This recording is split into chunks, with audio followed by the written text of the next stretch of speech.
UGC के नए नियमों पर सुप्रीम कोर्ट की रोक ने देश भर में राहत तो दी है, लेकिन राजनीतिक तापमान भी बढ़ने लगा है क्योंकि कोर्ट का ये फैसला जातिगत आरक्षण और सामाजिक न्याय के बीच चल रही बहस को नई ऊंचाई देता है।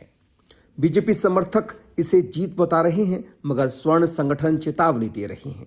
नियम पूरी तरह वापस ना हुए तो आंदोलन जारी रहेगा। यूजीसी ने सरकारी और निजी विश्वविद्यालयों में जाति आधारित घटनाओं को रोकने के लिए सख्त उपाय सुझाए। इनमें एससी, एसटी, ओबीसी छात्रों के खिलाफ भेदभाव पर कड़ी कार्रवाई, विशेष जांच समितियां और रिपोर्टिंग तंत्र शामिल है। आलोचकों का तर्क है कि ये प्रावधान रिवर्स डिस्क्रिमिनेशन को बढ़ावा देंगे, जहां सामान्य वर्ग के छात्रों पर अनावश्यक दबाव पड़ेगा। यूपी, राजस्थान जैसे राज्यों में विरोध प्रदर्शन भड़के, जहां स्वर्ण संगठनों ने सड़कों पर उतरकर बीजेपी सरकार को निशाना बनाया।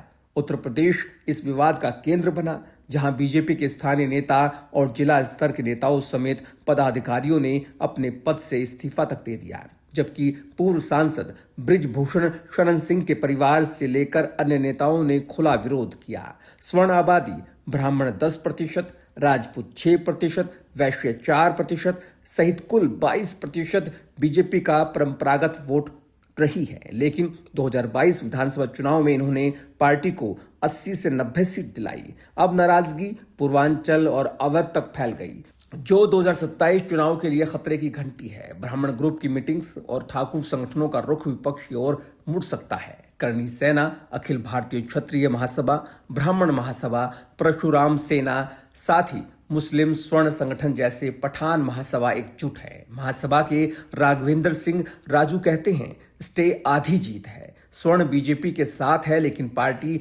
हमारे हक भूल रही है। 19 मार्च तक आंदोलन चलेगा। इनका आरोप है कि बीजेपी दलित ओबीसी साधने में स्वर्णों की अनदेखी कर रही है।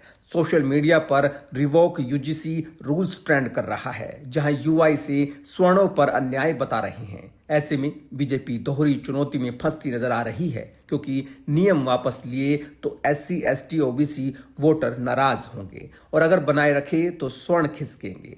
पार्टी नेता निजी तौर पर मानते हैं, समर्थकों को समझाना कठिन है।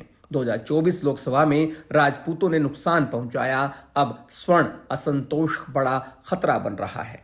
विपक्ष मौके का फायदा उठा रहा है। सपा के अखिलेश यादव बोले, न्याय में अन्याय नहीं, कानून की नीयत साफ होनी चाहिए, जबकि मायावती ने कहा, हितधारकों को पहले भरोसे में लेना चाहिए था। बसपा और टीएमसी इसे असंवैधानिक बता रही हैं। वहीं जानकारों का कहना है कि ब्राह्मण पहले नाराज थे, अब ठाकुर कायस्थ भी नाराज हैं। 2014 और 19 में स्वर्णों ने बीजेपी को मजबूत किया, लेकिन यूजीसी ने दरार डाली। यूपी में 10 से 15% वोट शिफ्ट हो सकते हैं। 2027 विधानसभा के लिए ये निर्णायक है।